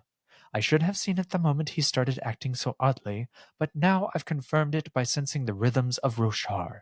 My friends, we are facing an enemy we do not know and cannot anticipate, and whoever it is, they're a genius. One who has devised a ploy to conquer all of Roshar in 10 days. All right, Shab said, huddling in an alcove with Shallan and Gaz up on the 3rd floor. Look at these. Shallan and Gaz had taken different faces, all 3 of them now appearing like Herdasian workers. Gaz had a real spark flicker on his finger, with some flint to fake working it. Shab blew his nose, then set out some pages for them on the ground. It was quieter here, with less traffic, though sound still echoed up through the nearby atrium. I was watching the atrium region, Shab said. Like you said, I spotted someone spying on Dalinar as he talked to some Makabaki woman. The ghost blood was this one here. Shallan took the page, a sketch of a short Alethi or Vaden woman Hoyd had identified as a ghost blood, but not one Shallan had ever met. At the bottom he'd written, Former actor, recruited recently. Actor, eh? She supposed that wasn't an unusual recruitment tactic for a secretive organization. You set a tail on her? Shallan asked. Darcira is following right now, Shab said, rubbing his nose again. The man was always bemoaning some ailment or another, none of which were ever as debilitating as he thought. He was good at his job, though. This was a solid lead. The Ghostbloods regularly set up, then abandoned bases. They were also fantastically good at losing tails, but a new recruit? This seemed a weak point. Shab leaned back, complaining about his stomach while Shallan looked over the sketch once more, noting the woman's tattoo peeking out through her freehand sleeve. Hoyd's sketches were excellent. Shallan rubbed her wrist, where she'd refused to get one of those same tattoos.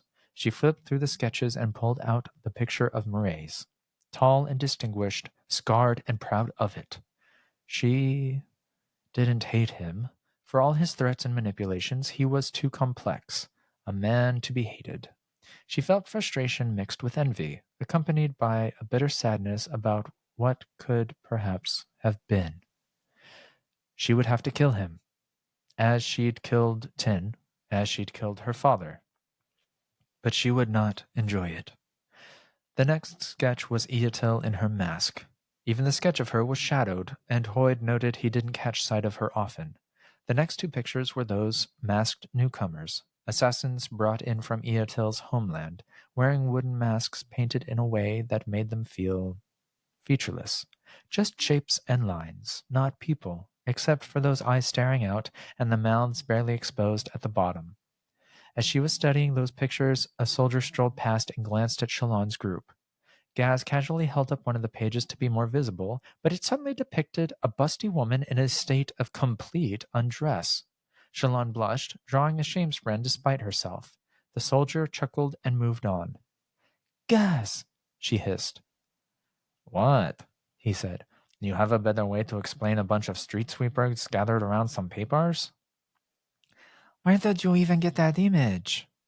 Drew it myself, he said with a grunt. You said we should take them art lessons.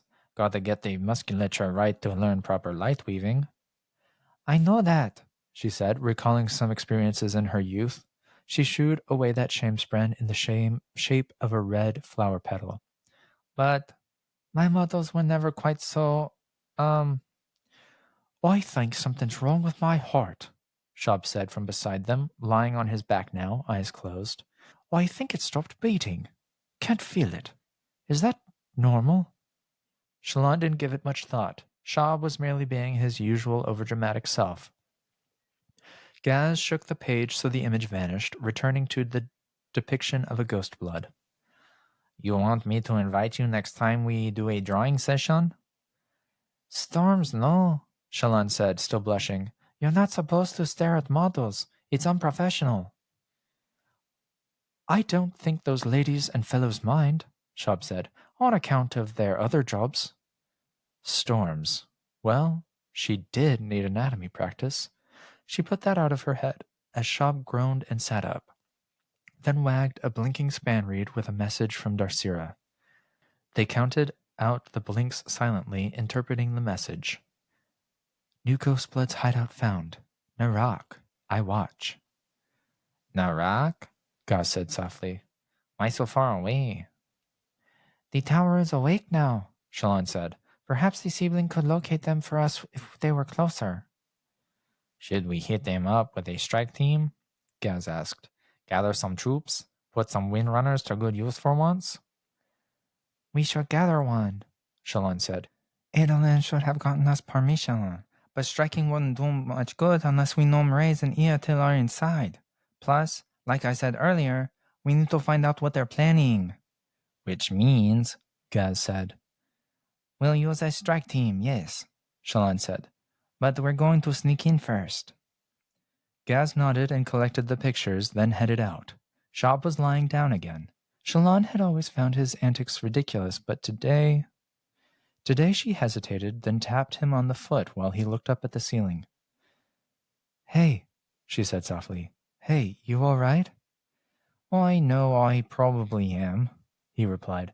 I know it's just in my head, all these things I feel.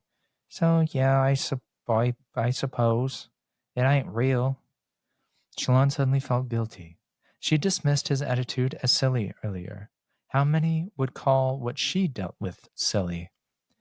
Hey, she said, feeling real is enough. The things in our heads can be some of the most important things in our lives. Love is in our heads, confidence, integrity, all things we make up, but they're still very important. He sat up. And me feeling sick all the time? Is that good? Like love or integrity? Probably not, she said, but it being in your head doesn't mean we should ignore it. You need any help? He cocked his head, illusion covering his face, but his eyes, his expressions, showed his true self. Nobody's ever asked me that, you know? In years, nobody's asked me that. Yeah. I think I could use some help. He hesitated. But I don't know. Sometimes, when people listen to me, it gets worse. I just start thinking of more things wrong, then ask for more and more sympathy, till I hate myself and everyone hates me. Ignoring the problem isn't the solution, though, Shallan said. Trust me, when we're done with all this, let's see if we can find someone who can help. There has to be an ardent or a surgeon or someone. Okay, he said, rising. I think I just felt a heartbeat, so maybe I will survive long enough. He glanced at her, then paused. I say exaggerations of what I feel like because they're funny.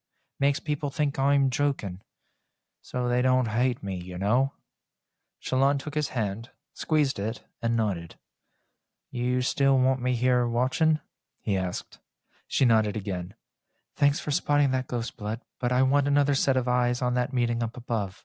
Outside, in the room with the guards, listening to what they're chattering about.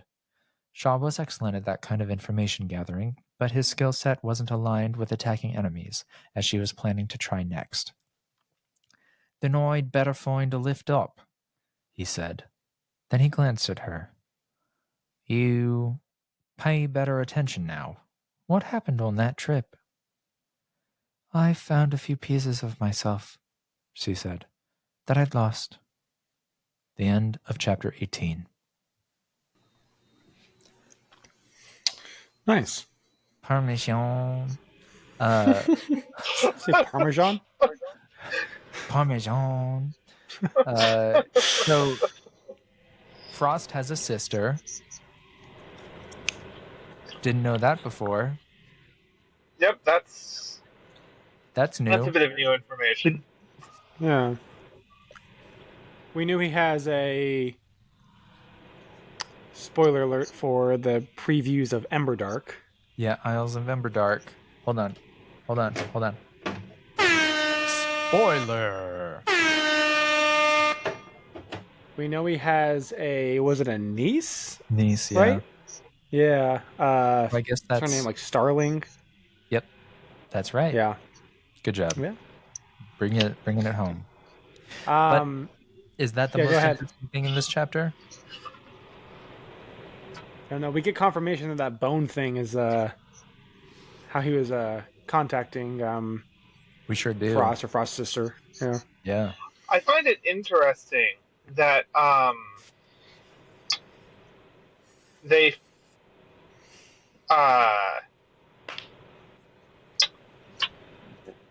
where was I going for that? I find it interesting that Frost refused to help because he said he didn't want to interfere, where I don't see looking over a contract as interfering, and I find it interesting that for some reason Frost did consider it that. I kind of want to see him regret it in the future. Is that bad of me to say? No, it's not bad. I think in absolutist terms, like, helping one side understand what's going on is influencing it regardless of the outcome. Or I think Frost is saying, like, if you're too stupid to not figure this out on your own, there's nothing I can do for you. Because helping you understand is lending. I feel like taking a side against a god who wants to conquer everybody, probably the better move. But yeah, I mean, Frost, if you're immortal, maybe he wants to die. Frost becomes Edelnacium reincarnate. Confirmed. Because he's going to last. There we go. Yep. There it is. Everybody. He's going to outlast everybody and take up all 16 shards. Boom. Called it. Boom. I like the moment of Shallan being a mini therapist here and like being out of her depth, kind of like Kaladin.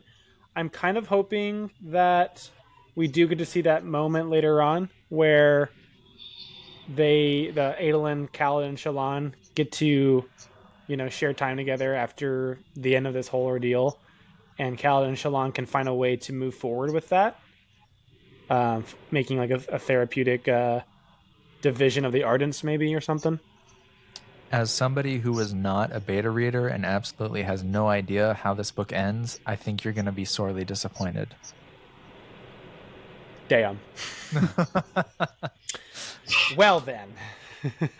Sorry. No, that would be so nice and lovely. I think that would be... I think Sanderson still has time to rewrite the ending. Because they print the end of the book. Maybe not this book, but maybe the end of the next sequence, maybe? Maybe the end of next sequence, yeah. Adolin, Kaladin, and Shallan all survived to book 10. Yeah, right. I'm just kidding. So pessimistic. Oh my gosh. Well, yeah, yeah. But we did find out the loophole. We found the loophole. We got told what the issue is. And that is that Todium... Oh my god, I said it. No, Terravodium. Terravodium's such a better name than Todium. It's a mouthful, though. Yeah, Todium is not the way I would go with that. Todium just sounds like Toady, which sounds like a lesser villain's goon. But yeah, now we know what Terravodium's up to, which is conquering all over Oshar, which is what he wants, and he has a way to do it. So I'm almost convinced that he's going to do it.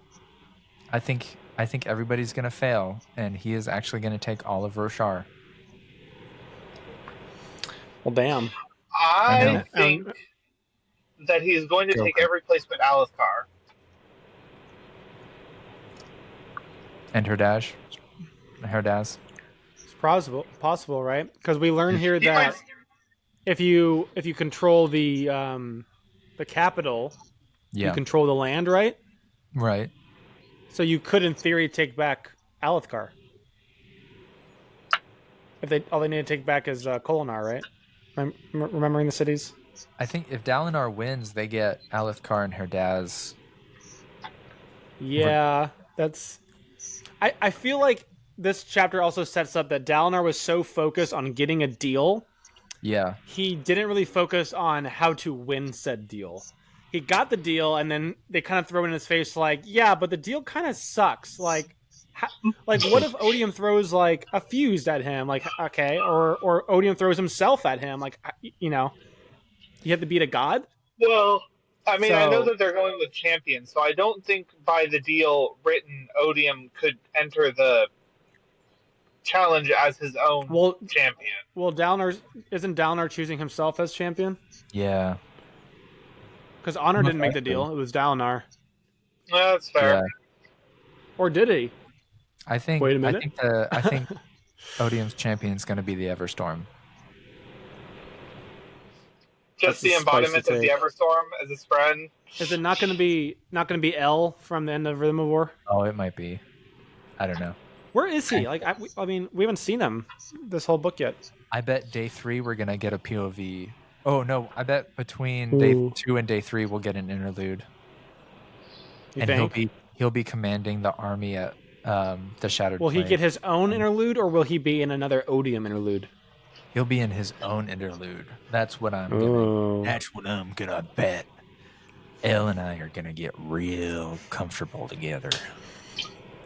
Whoa! I don't know what that Definitely meant. need to throw the what's it called? Not explicative, but the R rating on this episode.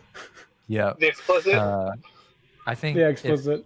If Elle does get if Elle does get an interlude, I'll probably read it in that voice the entire time. Oh God, I'll be sick that day. Yeah, that's fair. You read it and you're like, oh man, Alex already made me vomit. I'm gonna call it. Crack theory. Elle is going to become the 4th bondsmith by bonding with this friend of the Everstorm. Oh damn! What the hell? That's good. Do we want to talk about the epigraphs and the arches? We do want to talk about the epigraphs. Okay. It makes sense. It's starting to make sense what these epigraphs are about. And I feel like what it's going to show us is that Noadon was incidentally leading people astray from what they should be wanting in life. And he's going to come to regret it. And we just saw Dalinar like taking some hits about you can't do this yourself, or why did you do this, or you screwed up. So that's what I think. Could be. I'm going to wait to hear more before I make any guesses, but yeah. I got it. So I go, but you don't go. I see.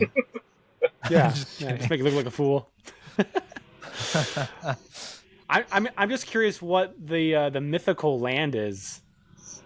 I think it's Urithiru. That makes sense. Could be the Pure Lakes or the the Horn-Eater Peak Lake, whatever it's called. Yeah, the Pure Lake. Oh, is that the Pure Lake? The Horn-Eater one is, I don't know. Horn-Eater Peaks. The something ocean is wasn't it? Weren't they described as seas or oceans or something like that?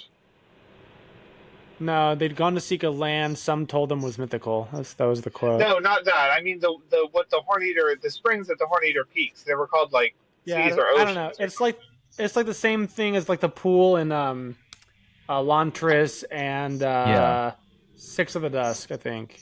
Is it that one? Yeah, I think it was that one. They are called oceans. Is that one? Oceans? Yep. Capital O or just like a normal ocean? Capital O. Okay, but do you not think that Elle's voice as I look forward to ruling the humans, that works, right? It sounds like that guy from Star Wars. Are you turning him like a Western? Yeah. Yeah. It's Western. Elle is from the deep south. I look forward. We could do the fuse is German. I look forward to ruling the humans. Oh my god! How about we just do them as normal? How about that? I look forward to ruling. Oh my god! The humans. My ears. I can't unhear this, Alex. We can do the Nazi thing with the German accent. No. I look forward to ruling the humans. I had my title and my rhythms. Oh my god. Okay, so chapter 16 has in the arches, we've got 2 different characters in the 4 slots. We've got Vidal, patron of the Edge Dancers, and we have the wild card Wit. So that was the one with cultivation in it, so that makes sense for that makes sense. Yeah, Vidal. And there was some Wit makes an appearance, but I mean, he makes a lot of appearances. I feel like we haven't really gotten a bunch of the wild cards, so I'll leave it to you guys to theorize. That works. Chapter 17 is Shalash, the patron of the Lightweavers, and that was like an unseen court chapter for the most part, so that makes a lot of sense. Right, yeah, that makes sense. And then 18 was all for Wit. I feel like that's fine because it's like the most important part was Wit. That also makes a lot of sense, just because I mean, like, we do have that small Lightweaver portion, but for the most part, it's the big reveal is Wit finally realizing that somebody else has taken over Odium's shards. So, yeah. And as for the theories that they talk about at the end of this read along, someone mentioned something that I can't believe I didn't put this together, but a lot of people are talking about, again, the Gavilar being the baby champion theory. And Gavilar asking Dalinar to teach him or like play swords with him is like a reference metaphor for the duel. Which I didn't put that together, and that's like a really great point.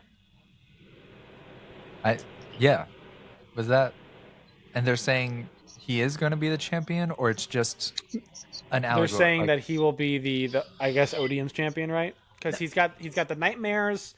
At some point, his eyes are red, probably from crying. But this person says they were red like a Voidbringer. He's asking to play swords with his dad, who is the current champion for honor. I don't know. I don't like the theory. I don't want the theory to be true. It could just be Sanderson teasing it, but either way. It was written into it just to be a tease. It's a red herring, there for us to be like, oh, he did it. Look. Yeah.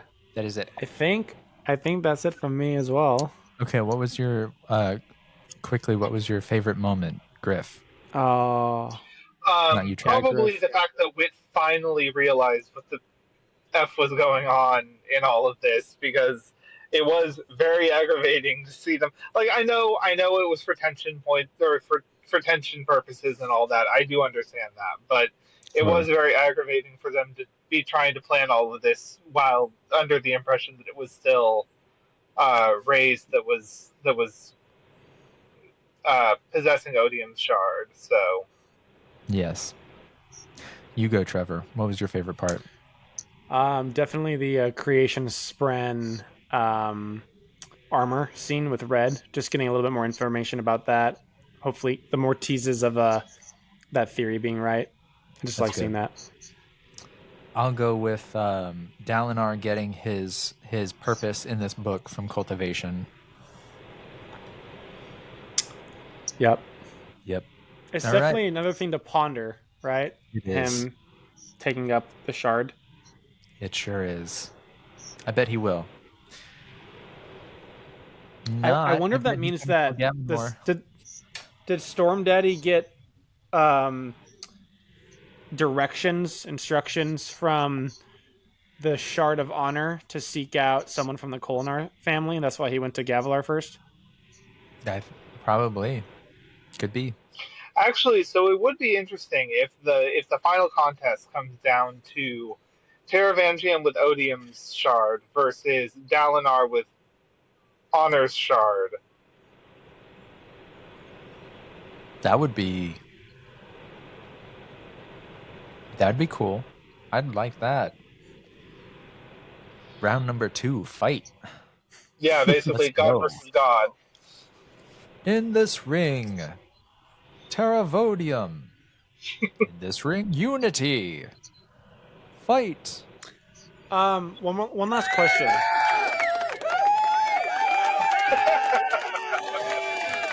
So it's Terravodium and Dallin Honor. Dallin Honor.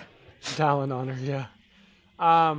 In Mistborn, when changes of vessels happened, did the god medals, like, did they change or did they just change name? Wait, when which happened? Well, you have Adium and Laragium, and then after that change of vessel, we still had Larazium and Adium, or no, we had Harmonium. Harmonium, which it was because it was because of the fusion of two shards into a single being, right, that made the new metal. I think if it had stayed. Okay. So my question is, does Razium, if that's a god metal, I don't know what it would be on Roshar or Ashen, whatever it's from. Well, Razium was the one that transferred the. Sorry. No, you're good. What's Razium? Razium is the one that sucks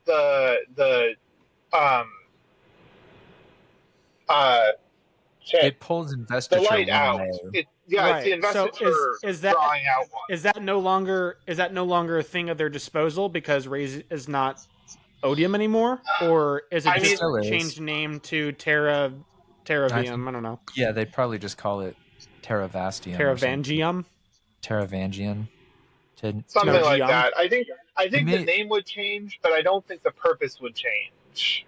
So the properties wouldn't change. Okay, so the properties wouldn't change. Now, if Terravangium took on a second shard, there would be a fusion metal in the same way that Harmonies became a fusion metal. But I think the property stays the same regardless of what the name is. Probably. I wonder if there's an Adonalsium metal out there. Is that the Dawn Shard? No. No. I wonder what that would be. Dragonsteel? Dragonsteel, yep. Absolutely. Yeah, probably. Yeah, it absolutely that would make a lot of sense. Huh. All right. And then Hoyd will have to get all the dragons together and all of the shards together in the same spot. Confirmed. And then he's going to have to kill the dragons. We need a soundbite. Confirmed. That'll be Mistborn Era 5's final book. Yeah. The reveal will be Dragonsteel is actually Adonasium. But it'll be the metal, and it'll be very confusing. Adonasium. Adonasium. What if Adonasium is just a metal? What if there's only one piece of it, and that was like what they broke apart? What if Adonasium is matter, and the Dawn Shards are antimatter? No, I'm kidding. Please, let's not go on this tangent. Yep. All right. Anything else? It's a long episode. Yeah. Griff, take us out. All right. Until next time, don't panic, World Hoppers. Life before death, strength before weakness. Aluminum before aluminium before destination. Brilliant. First, the thing that you are about to hear, listeners, is a cut part of the end of Chapter 18 that I have put here at the end for your entertainment. I am going to read this in normal character voices, and I am just going to assume they look Herdasian, but they are not acting Herdasian. And Shab is going to sound a lot like Wayne. that is what I'm going to do, because this, I have no idea. All right. All right, Shab said, huddling in an alcove with Shallan and Gaz up on the 3rd floor. Look at these. Shallan and Gaz had taken different faces, all 3 of them now appearing like Herdasian workers. Now I've got to redo that as a Herdasian. All right, Shab said, huddling in an alcove with Shallan and Gaz up on the 3rd floor. Look at these. Shallan and Gaz had taken different faces, all 3 of them now appearing like Herdasian workers. Gaz had a real spark flicker on his finger, with some flint to fake working it. Shab blew his nose, then set out some pages for them on the ground. It was quieter here, with less traffic, though sound still echoed up through the nearby atrium. I was watching the... I'm not... Oh my god. How do you even... I was watching. It's more like oi. But it's like oi. It's I. Yeah, it's oi. It's like Irish.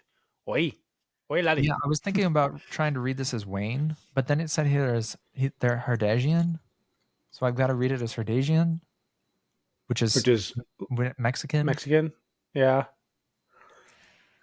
I was watching the atrium region. I was watching it. I was watching the atrium region. Andale, EI. Speedy just read it. Read it whatever's easy. Read it as I if you need to. Yeah, it's fair. I was watching the atrium region, Shab said. Like you said. Oi, I spotted someone spying on Dalinar. We're just gonna go random accents from this point forward. This is super not PC, but you could do it as a gay Mexican. Maybe that's what it is. Oh, okay. Yeah.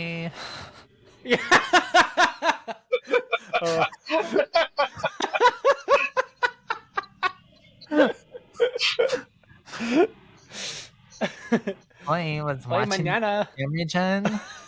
Shab said. I just said. Yeah, roll with it. And shit. Oh my god. All right, Shab said, huddling in an alcove with Shallan and Gaz up on the 3rd floor. Look at this. No, that's just straight up. That. Look at this.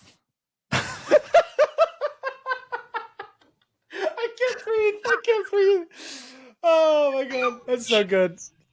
Okay. That's enough internet for today. Oh man, yeah, just read it as I. yeah, just read it as I. Just. I haven't. Well, okay. Hold on. Can you do an Irish Mexican? Oh boy. I don't know what Sandra was thinking with this one. I'm not gonna lie. Okay. Okay, I will say that this is just my own interpretation. Go for it. The way that I hear Herdashian is more of a Spain Spanish rather than a Mexican Spanish. Okay. That's just it in my head. I'm not saying you have to replicate that per se. I'm just saying that that's always how I heard it in my head rather than more of a Mexican one. But that's just me. I'm. Okay, so this is what I'm going to do.